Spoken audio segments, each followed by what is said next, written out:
Hey there ladies, Nat Carter, personal trainer and fitness expert from NatalieCarterTalksFitness.com.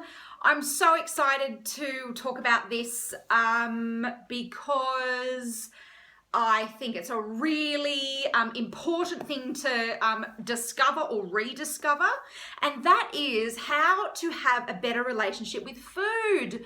Oh my goodness, we are just living in the land now of really bad relationships with food. I come across it all the time. I even come across it, and it's so sad, but I come across it with like little girls, like teenagers, and I just think, oh my God, what hope do you have if you're already having issues with food now? And it makes me think back to myself and my relationship with food, and it was changing from that age. It's such an impressionable age. So let's get into how you can strengthen your relationship with food. And I think, again, this is all from, yes, the fitness expert kind of side of things and health, etc. But it's also from my own personal experience. If you haven't watched my Overcoming Binge Eating vid, then go do it. I was a massive binge eater. I was also very overweight at one stage, and I lost the weight and have kept it off for, I don't know, like years and years, and it's really helped me as a trainer, and it's helped me develop that relationship with my clients, with girls who are overweight and unhappy. So I guess I'm kind of speaking from experience, but also from the expert point of view. So the number one thing is, again, no particular order, but number one thing is we have to stop dieting. We have to strengthen our relationship with food. It does not happen through deprivation all the time. I can't have this, I'm doing this, I'm not having gluten, I'm not having this, I'm not having that. Look, we've all been there and done that, where we just have that food that is the one thing that's going to kill us, and we jump on that train and we're all about it, and then, you know, it kind of falls by the wayside. We need to stop doing it. We just need to really focus on being moderated in our eating choices and our exercise choices. So I'm not going to elaborate too much on that. I'm sure you understand what I mean by stop dieting. Stop fucking dieting. Stop following stupid people on various social media channels who are not you, who are not your body type, who are not your fucking, not even in your bloody brain capacity. Just understand that starving yourself nutritionally is not going to get you where you need to be. Okay.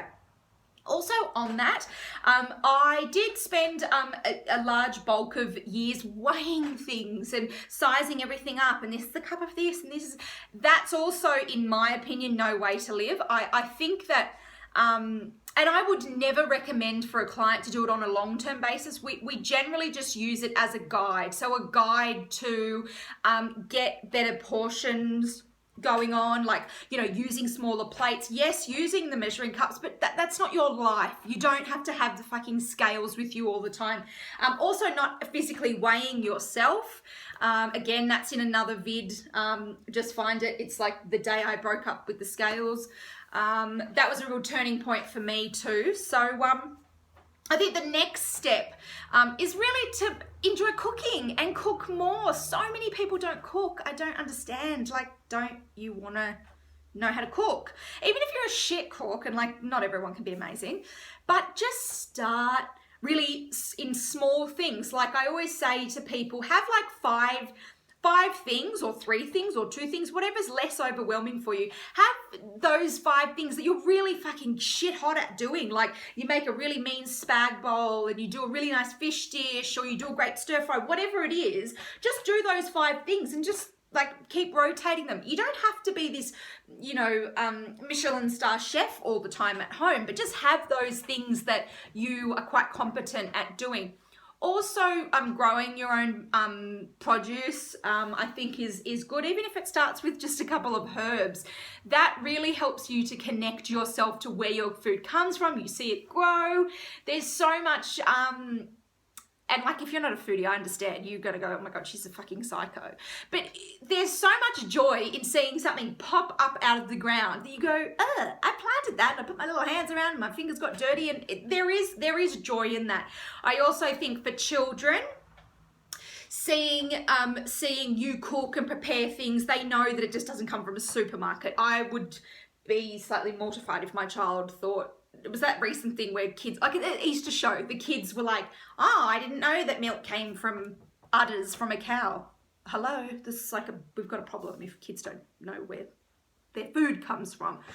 Now, we also, number 3, to strengthen your relationship with food, we have got to remove the stress from eating. That is a big one. For me, I was always, I think, there was some level of stress around eating, whether that started young as a child. We all probably grew up in those households where you were forced to eat every fucking single bit of your food on the table, or you would not be allowed to leave the table. I was from one of those families. And this is not a bag out to, oh, the way that I was brought up and I'm so fucking, I had a terrible life. Absolutely not. But those things of being forced to eat, it does start to mess with your relationship with food when you're forced to eat certain things. So the thing that I actually tried the other day and I loved it and was like almost like a no-brainer, why didn't I think of this earlier? I'm a little bit obsessed with meditating right now. And look, I'm no woo-woo hippie, but all I do is I have my headphones and I just YouTube like a 10-minute guided meditation. And I did it before, usually I do it before bed or just when I have a spare 10 minutes, just to chill out. But I did it before I ate.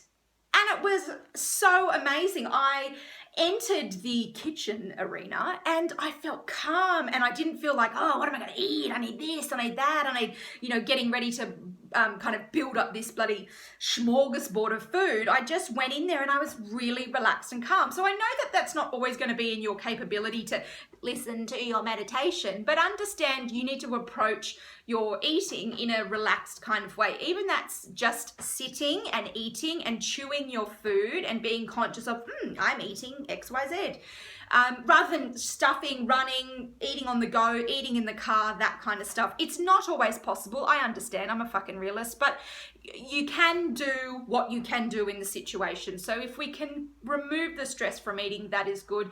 Also with children, don't force them to eat things. They're generally not going to starve to death. Let them eat and choose some of their foods. Obviously not M&Ms every single time, but I think it's nice and empowering to have a kind of, to have a hand with eating our food and knowing that that's what I chose to eat. It kind of makes sense.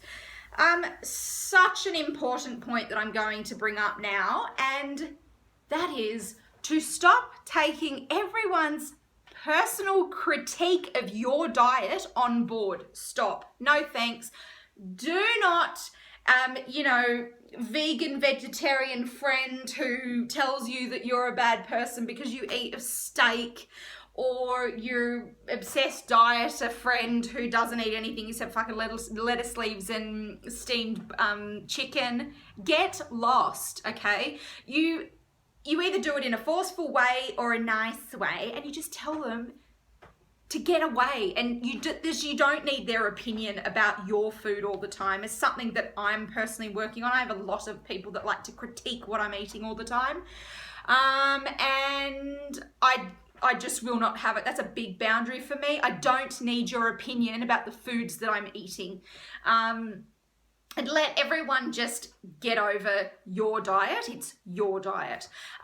You also want to, as another strengthening your bond, you want to eat what you love. I did touch on this before about letting children eat what they love. I am not talking about buckets of ice cream and salt and vinegar chips and bottles of wine and cheese plates. I'm talking about learning to just get a nice range and feeling abundant in your eating, and really, you know, like using your best dinner plates and using your best cutlery and stuff like that really psychologically can make a difference. I know that you might think I'm a complete nutter, but I always eat on nice dinnerware. I have nice, I have quite like expensive cutlery that I use, but I love that stuff. And I love to cook, and I am a bit of a foodie. I really think it makes a difference. Like if I have a chipped plate, it goes in the bin.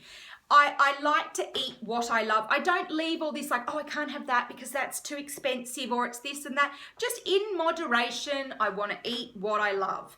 I really think at the end of the day that the most important thing to strengthening our relationship with food is to love your choices, and just like love that you are an adult and you can make your own choice about what foods you need to eat. If you're going for McDonald's all the time, I think you've got a problem and probably do need a little bit of someone to to intervene. But love your choice to eat the foods that you want to eat, and aim, as a personal choice again, aim to eat the whole fresh foods. You're gonna feel better, you're gonna feel more satisfied, you're gonna feel more nourished. There's always, you know, whole foods are still, wine is a whole food, in my opinion. Hello, cheese is a whole food, in my opinion. Because it is. So don't feel that you only can have quinoa and kale. There are many whole foods that you can eat, but you just need to eat them in moderation. So I hope that this sensible, I'm all about being sensible, I'm also about being realistic. I hope that these sensible, realistic, real-time kind of solutions for building your relationship with food help you. Please comment below and let me know. Let me know if you've got any tips about strengthening your bond with food. And we'll see you real soon. I'm Nat Carter from Natalie Carter Talks Fitness, and we're done. See ya.